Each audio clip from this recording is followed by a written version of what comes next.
Thank you all for joining us today. As we get started here, understand that this session is being recorded, and I will be watching the chat area live to answer questions and engage in conversation.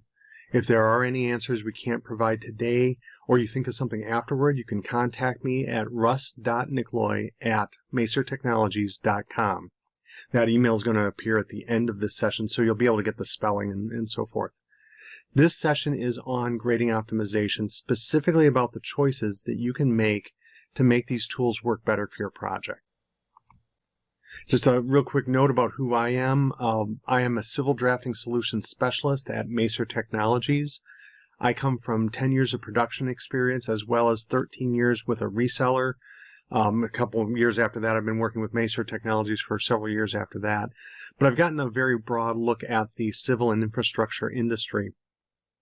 Also, I did participate in the Autodesk Grading Optimization Productivity Study. Now, what this did was compared the traditional Civil 3D grading tools to how grading workflows would be with grading optimization. To do that study, I did have to learn the tools very, very closely, and I found that I was using some tools incorrectly. I'd misunderstood how some of them worked under the hood, and so I had to straighten those bad habits that I'd started, get those straightened out so that I could do a proper productivity study. As I was doing that, I realized that this is also something that I might need to share with the industry in a forum such as the ACEC Wisconsin. It's a great forum to share this. Hopefully you can learn from the mistakes that I had made early on and flatten out your learning curve if you are moving towards using grading optimization. I do need to also say that nothing about this topic is specific to Wisconsin DOT. Some of you may know me from my work at Wisconsin DOT. I'm a consultant member of the methods development team looking at training for WisDOT, and I don't want that confused with what's going on in this topic. In fact, this topic I will be presenting in Civil 3D 2023, which Wisconsin DOT has not adopted. But that's the most up-to-date version of the tools that we'll be looking at. So just understand everything that you're seeing here is not related to Wisconsin DOT directly. A quick look at the agenda for today. We're going to start off looking at zones, lines, and points. These are the objects that you're going to use to communicate to grading optimization. Let it understand what you're trying to accomplish.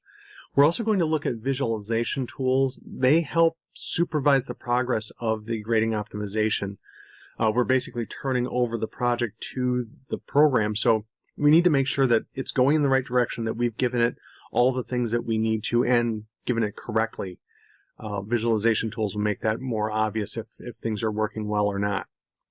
We'll also be looking at how to encourage drainage. I really like the word encourage here because you're not telling it directly what to do, but you're saying, as you're finding the optimal design here, I need to go in this direction. I need to go with this kind of slope and find those numbers there. So encouraging drainage is going to be important. We will also look at balancing volumes and other objectives. What this means is as you're turning the project over to have the optimization happen, the program needs to know what the defaults are and what's important to you about the project so we can make different choices in certain different areas. So those are the things that we'll be looking at here. Now, this also is not an introduction to grading optimization. This is kind of a 102 version of the class. It is a little bit of introduction, but it's mainly about how to make better choices as you're using it. But I do need to start off with a short introduction so that everyone that's watching this understands what we're working with and what we're looking at. The grading optimization tool is for optimizing. It's not just a clever title. What you're going to do is the user provides the envelope of parameters to the grading optimization tools, and then you're going to let it run. It would be very similar as if you had a very large room of engineers and you told them all to work on this project and come back with their best grading of the project that you're working on. What's nice about this is the program is going to do that work and then come back with an optimal result, which I think is even one better than having a large room full of engineers, because a large room full of engineers will provide you with the options, but then you still have to sort through them to find the best one. whereas the program in this case, grading optimization, will actually present you with the optimal result at the end of this. Now, some real quick suggestions for use. I would say that this is not for the over-constrained project. Many times I joke with engineers that the parameters that they need to face in a certain project are so strict that the project is dictating to them how the grading will do, not the other way around. If the project is over-constrained and you don't have any room to work with it, you might as well just go and do the grading directly. Grading optimization really can't provide anything in an area that doesn't have any options to it. However, I would say it might be worth giving a grading optimization a shot even in those situations. You might find things that you didn't realize were an option to you. Also, limit your limits. The more options that you provide grading optimization, the more room it has to run, and the more options to find the optimal result.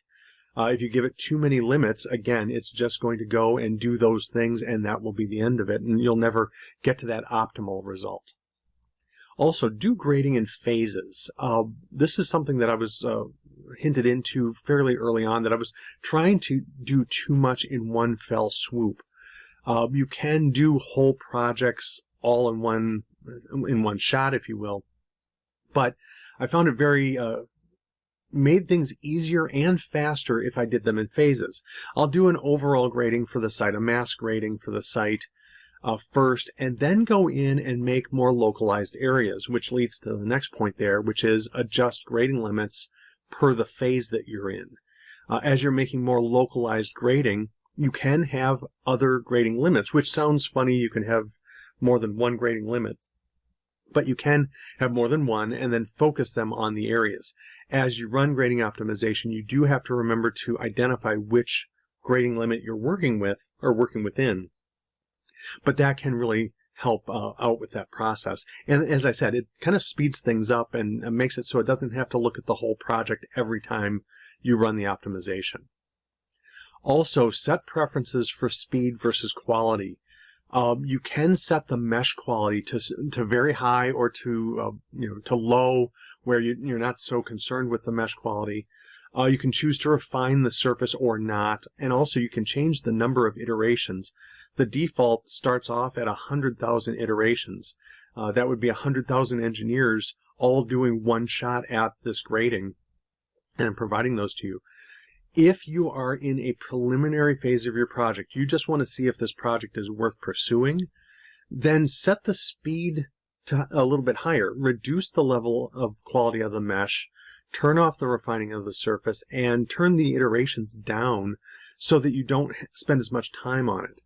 The process will still give you a good result, or an optimal result, but the quality won't be, the end of project version. Now, if quality is your goal, maybe you're later in the process and you want to just go in and let's do the grading on this project and get it done, then turn up the mesh quality, refine the surface, turn the iterations up, let it run a little bit longer, but give you a more refined result. And that's really the difference in there. And there is a significant amount of time savings between those two options. Also, before accepting results, you can adjust and try again. So just because you get a result that's optimized doesn't mean it may have gone in the direction that you wanted it to go. You can stop the optimization in the middle if you see that it's going in the wrong direction. Or you could look at it and say, oh yeah, that's right, I need to go into this other area over here and do a little grading over here as well. So you don't need to accept the results. When you do accept the results, you don't have to be done. You can continue to run grading optimization even after accepting some results and add to that at a later time. So with that, let's look at the visualization tools. This is that tool that I said was going to supervise the progress of your grading optimization. When you run the optimizer, you will get a toolbar, the one that's at the top of my screen there. That toolbar will be the tools that you can visualize items with and objects with. Going left to right, first of all, there are results. You can turn on violations, which basically are surface triangles that aren't hitting the minimum or maximum slope that you provided or other parameters, or cut fill. If you turn off the violations and the colored triangles for that, then it switches you over to the theme area, which allows you to look at color-based or grayscaling of your elevations, or slopes, so you can see where the steep slopes are, where the minor slopes are. Also, you can augment your viewing by either looking at the topology of the contour lines or maybe the triangles. I personally do much better with the contours, but there are certainly times when the triangles can help understand what's going on in a certain area that you might be struggling with. There is a hydrology area. We'll talk about that a little bit later, but that is basically adding slope arrows to your surface. I particularly like that tool because it's very similar to the surface analysis, where you can do the slope arrow analysis and really tells a lot of information in a short amount of time. Finally, at the end, there is a gear icon which sets you down into the visualization settings. What this does is allows you to change the contour levels if you're looking at the contour lines. What I found is setting that number higher can help identify the smaller areas, maybe areas that I would overlook with the if the contour interval is at 1 foot, especially on flatter areas that you might be working in. Also in there are the slopes. You can identify the number of ranges, and the advanced settings allow you to change what the ranges actually hold, between the minimum and maximum elevations or slopes, as well as the colorization of those. So it can help you identify where things are going in your surface as you're using the tools. The vertical exaggeration slider is in the grading optimization window as you're running the optimization. It's the slider bar on the left-hand side. And here you see a side-by-side comparison of 0 exaggeration of the surface or full exaggeration. And it does go, it's a slider, so it goes anywhere in between there. That's helpful. I found that the exaggeration slider really helps find the nooks and crannies that I might overlook if the surface is flat. The contours tell a great story. But the exaggeration slider can really help further identify areas that I need to be mindful of. So those are things that you can use even during the optimization while that's running. Now let's take a look at zones, lines, and points. As I said earlier, these are the objects that you'll give to grading optimization to complete the optimization. Zones are going to be areas of grading. They're going to be closed shapes. They're going to be things like the grading limits I've mentioned earlier is a closed shape, that this is as far as the grading is going to go. I don't need to grade to the rest of the surface I have. I'm just grading in this one localized area. There's also going to be another one. Zone is a miscellaneous zone, basically. You can say that in this area I need a certain slope or certain parameters to be hit. There's also ponds, which are zones, building footprints, which are zones, things such as that.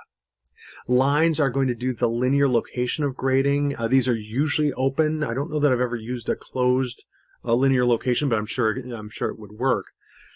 These feel very much like break lines to me. They're going to do things like the indication of where a retaining wall is or a curb and gutter is in your project. Sidewalks are actually zones, but that's similar to what we would see there as, when you're doing the things around the edges of your grading, the lines really play a great role in helping to identify specialized grading areas. And finally, points are locations of specific or bounded elevation.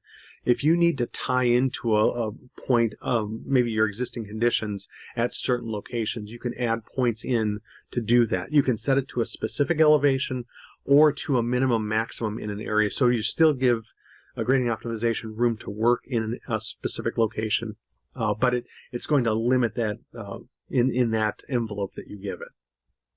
So with that, let's switch over to Civil 3D here. And in here, before we get started, I've got a very small site here. I just did a small site so that you could see it kind of in context. I've got 3 areas here. I've got my extents, I've got a pad grading, and I've got a building. I want to show that all 3 of these are polylines, just 2D polylines. In fact, their elevation is at 0. Move this over here. The idea is that I don't need to know the 3-dimensional quality of any of this. I can just say, well, in this area, I need certain things to happen. So you can very simply just give polylines into those areas, and grading optimization can use that and add the third dimension for you as it works. I'm going to go up to the Analyze tab of the ribbon. The grading optimization panel is at the end. I'll click on Grading Objects, and that will show up with a list of all of the objects that you've created. Now, we don't have any in here yet, but in the palette here, these are all the areas that you can work with. The grading limit. In fact, I'm going to add a grading limit right now. This is a zone. I'll click on that and select on this outside line here. I'll hit Enter, and then it's on my other screen. Make sure it doesn't dock on me here. And in here, I am going to name it. I found that late in the project, having named areas is really important. So grading extents in this case. And I'm also going to say that in this particular area, I want the minimum drain slope to be 0 and the maximum drain slope to be 50. Now, minimum drain slope is going to react to a specific, when we talk about encouraging drainage. So it's not that I'm telling this area that it needs to be flat. In fact, very far from that. What I'm saying is 0 is turning off the minimum drainage, and I'm going to let it be whatever it has to be in that area. The likelihood that it ends up at 0 and flat is very, very unlikely. The maximum slope, now here's one where I want it to be about 33%. I liked the original default, but I'm looking at we're grading into this hill a little bit, and to make sure that I've got room to fix that in correctly, I'm going to give grading optimization full room to run here. So I'm giving it 50% or a 2-to-1 to work with. More than likely, a lot of my area here will be closer to 33%, but I want to give it room to choose a 2-to-1 or a 50% grade in case it needs that. So with that, I am going to close out the grading limits. I'll hit Escape to let go of that. I'm going to come over and click on Zone. This is that miscellaneous tool. I'll click on that. I'm going to use that for the pad area that I have here. And this is going to be the pad 1. And I am going to go back to customizing the slope constraints. Now here I'm going to use a minimum drainage slope of 1%. Again, it doesn't mean that it's going to be 1%, but I want it to at least be 1% so that we can shed water out of this area. The max slope here, I'm actually going to go to 5%. Now, a little story behind this, I actually want 3% here, but again, I might run into areas where 5% does a little bit better. They would be very localized and probably more extreme areas, so giving a little bit of room to work there. I'm going to close that off. I'll hit Escape. And then I am going to come into the Building Pad tool and choose that for the building footprint right here. Now in here, I'm going to leave Building Pad 1 as the name, but notice the elevation, I'm not turning that on because I want, this is early enough in the project, it's a preliminary, so I want to let grading optimization find the optimal elevation for that building footprint.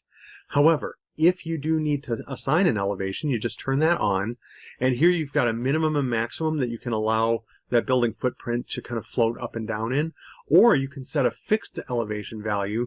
So if you've been instructed, this building footprint has to be 843 feet, you can put that in and assign that from here. Now in this case, I'm going to turn that off and that off so the elevation does float and I get an optimal result. I'm also going to turn the depth of material to 0. If you're trying to see what the cut fill is on a certain grading, you might set this to how deep you want to dig out for this building footprint. In this case, so I'm going to 0 that out so it's not in the equation of the grading optimization. I'm just telling it to kind of skip on past that in this particular case. So I'll close that out. Now with those set, I can come over to Optimize. I'm not done setting up for my grading, but I'm close enough that I can go ahead and run this at least once.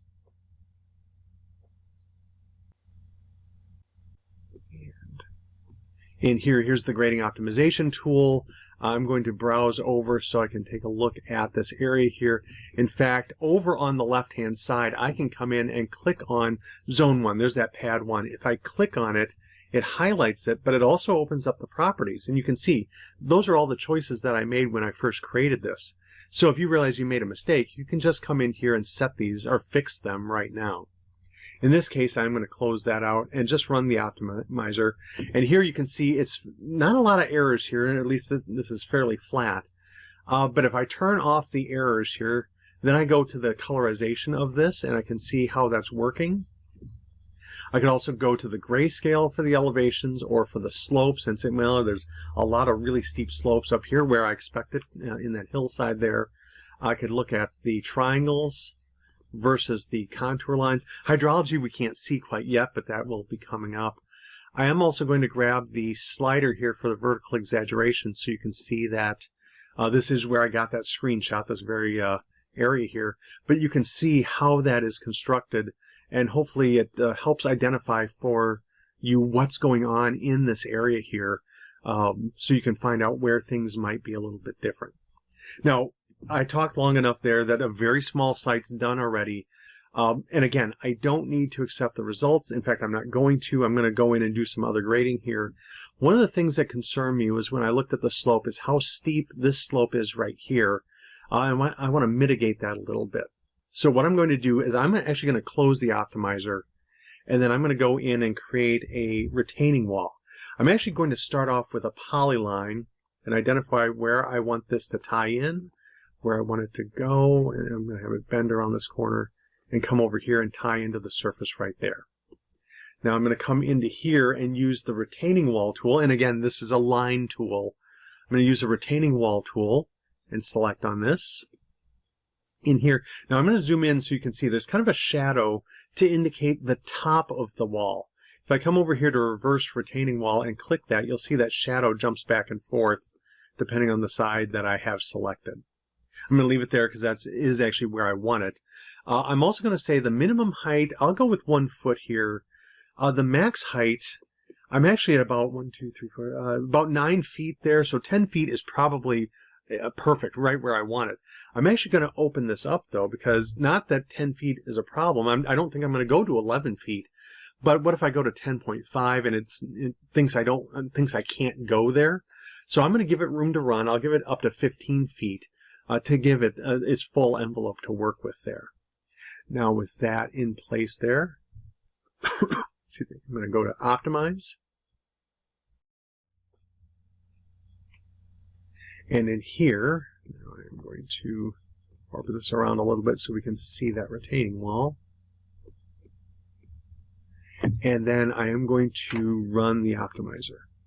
And I'm going to turn off the results so that I can turn up the exaggeration and also turn on the slope so you can see. Now this area here is the wall. I've got a much nicer and actually closer to existing condition slope up here and a better slope at the bottom there. So I don't have the sharp slope in between there anymore.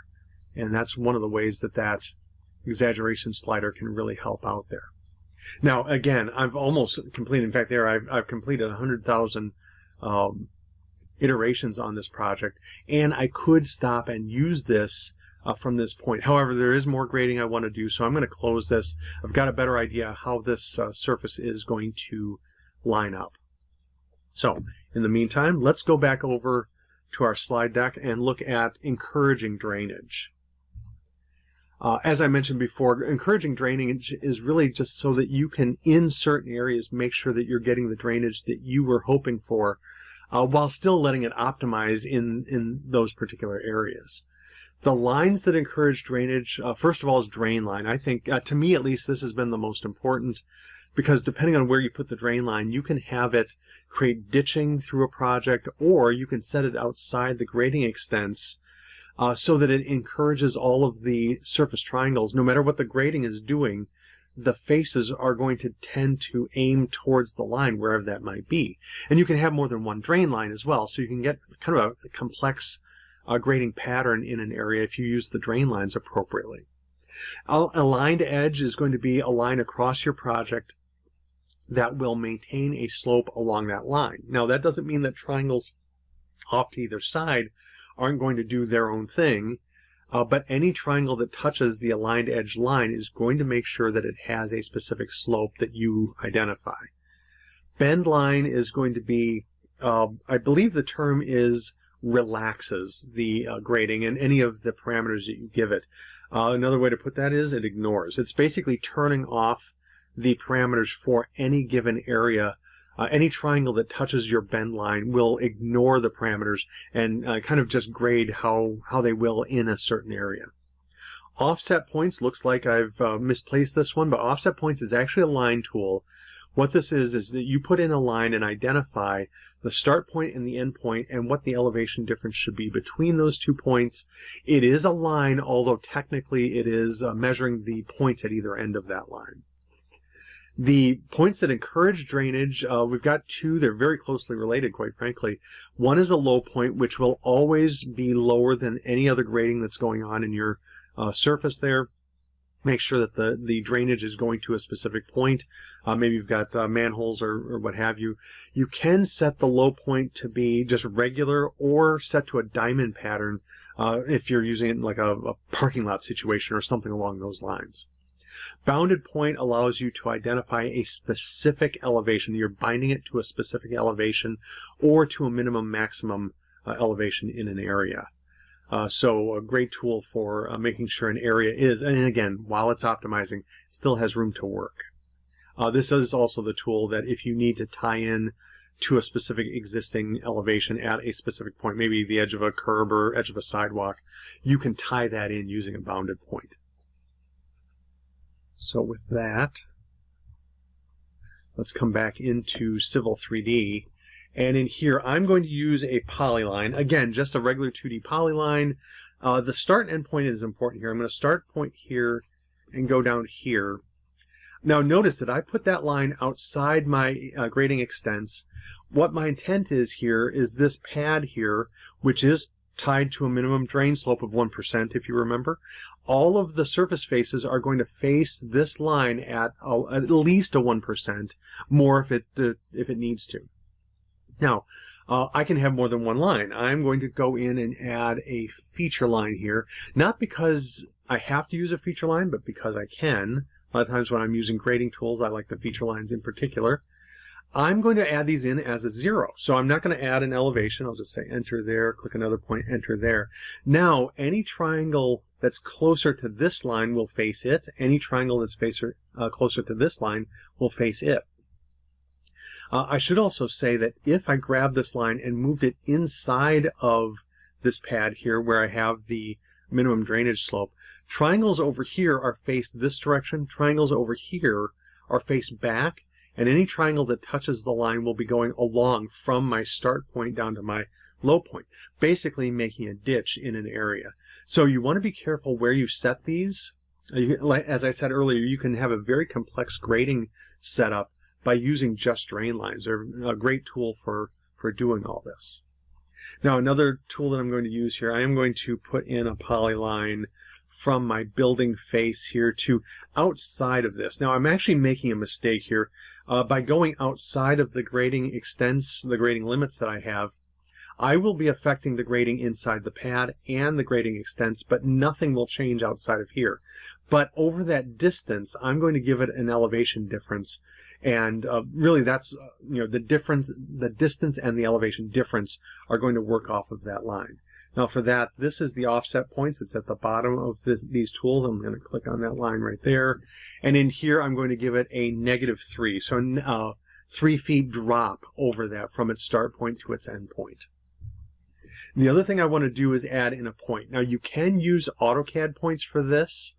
However, I'm going to go to Civil 3D and add a surface point on the surface. I'll drop a point right here, and I'm going to call that new. And now that point, let me check the elevation of that point here. I set it in here so that it would have an elevation of 849.2, basically grabbing the elevation from the surface right there. It respects that number. However, watch what happens when I add a bounded point option to that. And then in here, 849.2, that is the elevation of that point, but I want that to be a different number. So I'm going to uncheck the fixed elevation, and I'm going to say that I want this to be at minimum 845 and maximum 847. So a minimum of 2 feet down from where it currently is located. That way, that area there will be lower and significantly lower. We should see some drainage in that area specifically. Oh, I forgot to add the drain lines in here. So in here, I'm going to come to the drain line I'll select on this line here and this line here. I can do these both at the same time because there aren't parameters. Either they're break lines or they're not, so you can multiple select these. And then with those in place, I'll go back over to my Analyze tab, Grading Objects. Oh, I'm sorry, the Optimize tool. Open up the Optimizer.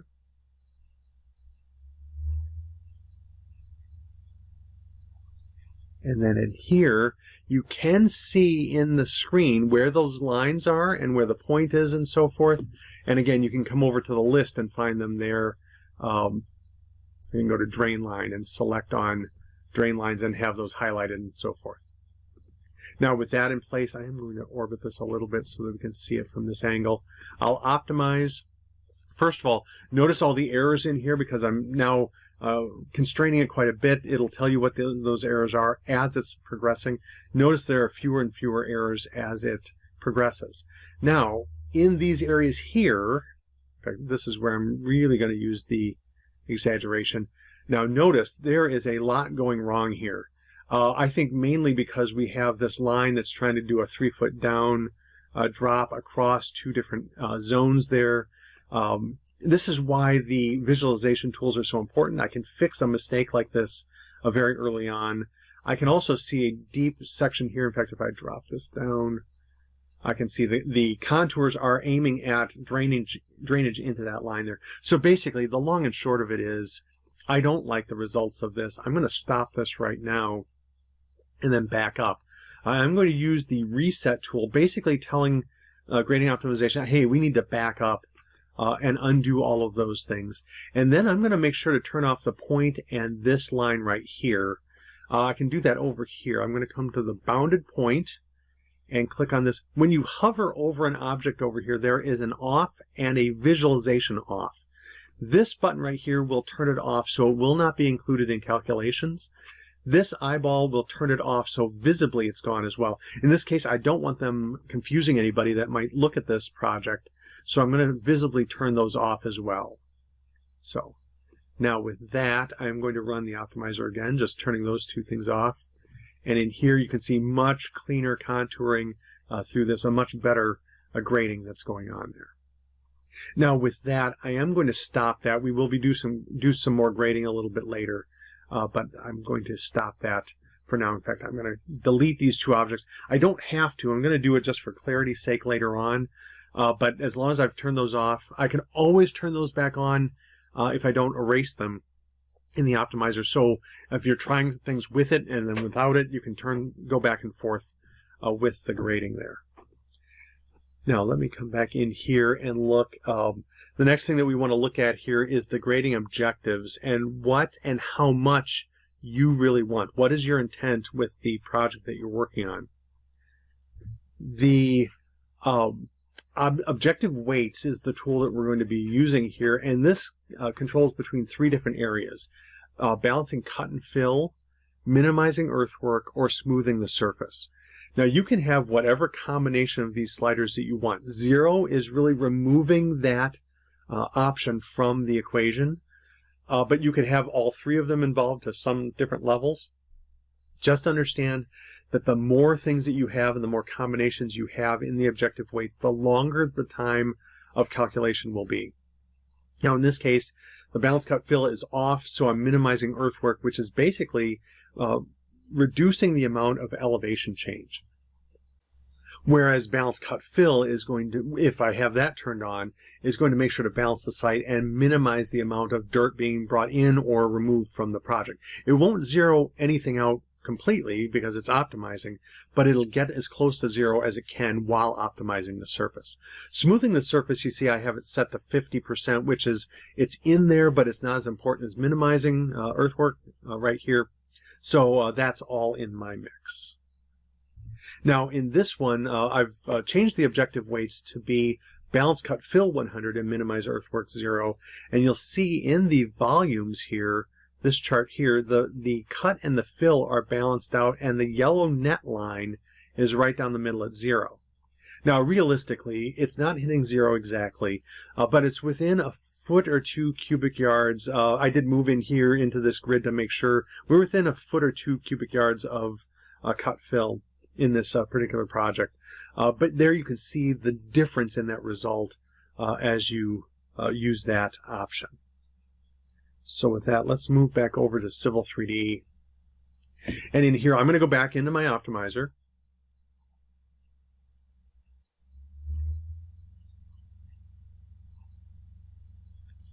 And before I run this, I'm going to come down here to next to optimize. There's this optimization options right here. I'll click on that. And here are those objective weights. Currently, I'm set to balance cut fill 100. In fact, I'm going to back that off and turn minimize earthwork up to 100 so we can see what that looks like. I do also want to point out the iterations are set to the default number, that 100,000. This is where you could set that to be something less if you prefer. That way it doesn't run as long trying to get as many iterations in. So with those set, I will now run the optimizer, and I'm going to come over here to the convergence plots. Now that opens up a broader view of this feasibility. That's up here at the top. But here is our cut volume. The cut fill volume table, and you can see what those numbers are by hovering your cursor in here. But you can see there's much more cut than there is fill in this particular case. I'm going to stop this right here and just kind of remember what it looks like there. Close this for a second. Go back into the optimization options and change the balance cut fill to 100. And the minimize earthwork down to 0. By the way, there is this arrow next to balance cut fill, so you can identify what is an acceptable cut fill. 0 is optimal, but we may or probably won't hit that directly, but that's what it's aiming for here, unless you change it to something else. So with this set, I'll now reset optimize. Now I want to call out that I did not hit reset. I'm just running this straight away. The reason why I want to call that out is notice we have this large jump. It basically started over with the grading, but now you can see the cut and the fill are being balanced as it's optimizing that grading. And we are running right down the middle of that area there. So with that, now I'm also watching the feasibility here, and it's actually over here as well. When that starts to flatten out, we're really running into the end of the useful optimization. By this point, it's flat enough that I can say, okay, yeah, it's done. It's making such minor changes that it's really not going to help us. I can hit stop to end that grading at this point and then continue on from there.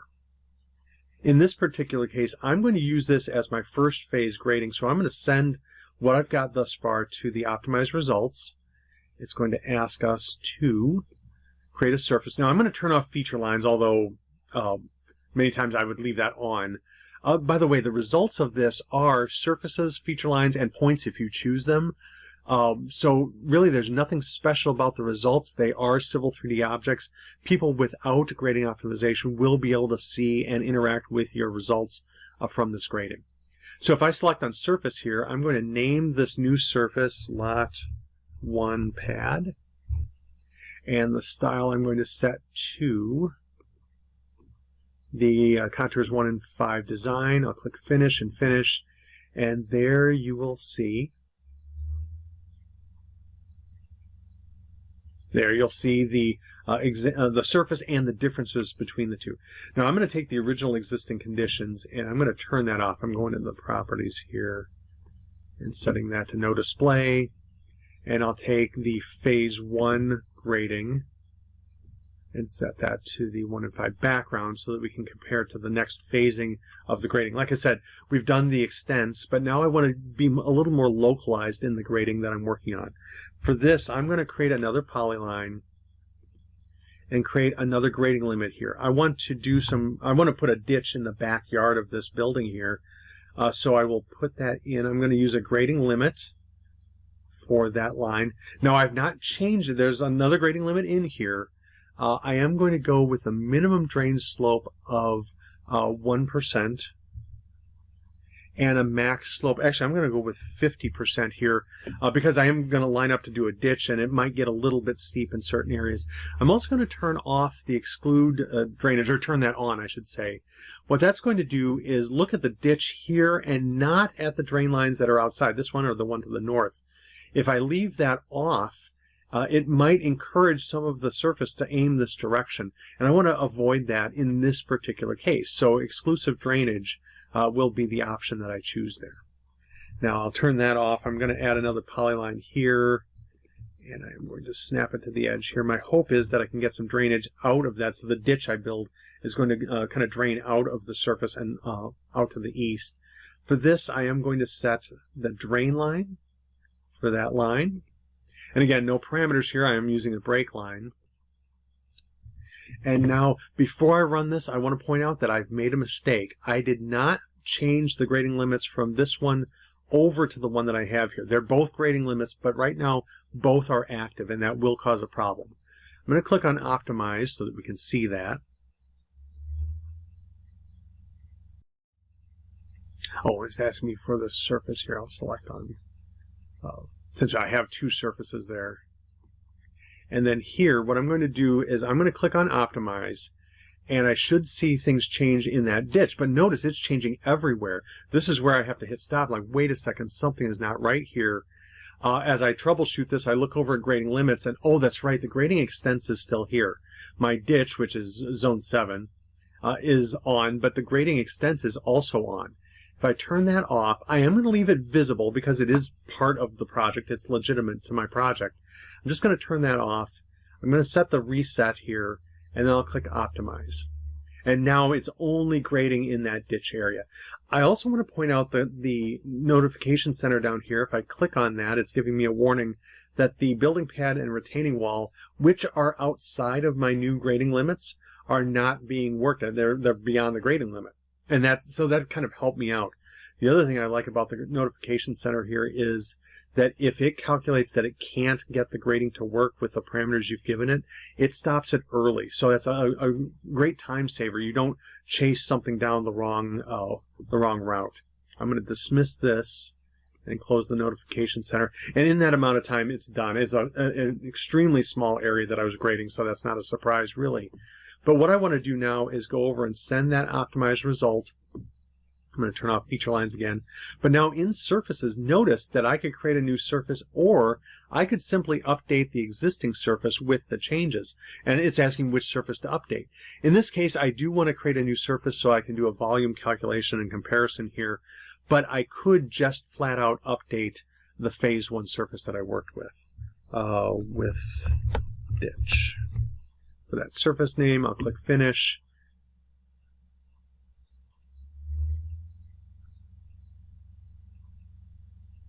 And then you can see here the differences between there. Really, the new surface that we built here is the same all over the entire surface. It's only different in the area that was within that grading limits that we have there. So let's switch back here. There are some takeaways that I want to give you so that as you leave this session, first of all, use those visualization tools. They are very important to supervising the progress. So again, as I mentioned, you can stop things before they get too far down the wrong road. You can make adjustments, make changes to the way that you're working. Grade in phases, because this will help. I say some situations, honestly, after it was recommended to me, I always grade in phases. I'm always looking for ways to kind of compartmentalize the grading that I'm working in a project. Also, drainage changes depend on where you put the encouragement. That drainage line in particular, but also the align edge or the other line tools that we were looking at, where you put them and how many of them there are and what your configuration is, can have a huge difference and make a more complicated grading solution for the area that you're working in. And also remember to set the objectives, because you don't need to run at full speed all the time. Sometimes quality is your end goal, but quality means it'll run a little bit slower. So balance that out. If you're in a preliminary, run for speed. But if you're in a more end result kind of situation, then go for the longer term but better quality result. With that, I would like to thank everyone for their time today and open this up to questions. Hopefully we've been able to answer some questions as the session has been going. If you have any questions that you want to send to me, my email is on the screen there, russ.nicloy@macertechnologies.com. The QR code will get you my address directly, so you won't misspell anything in that rather long email address. So thank you very much.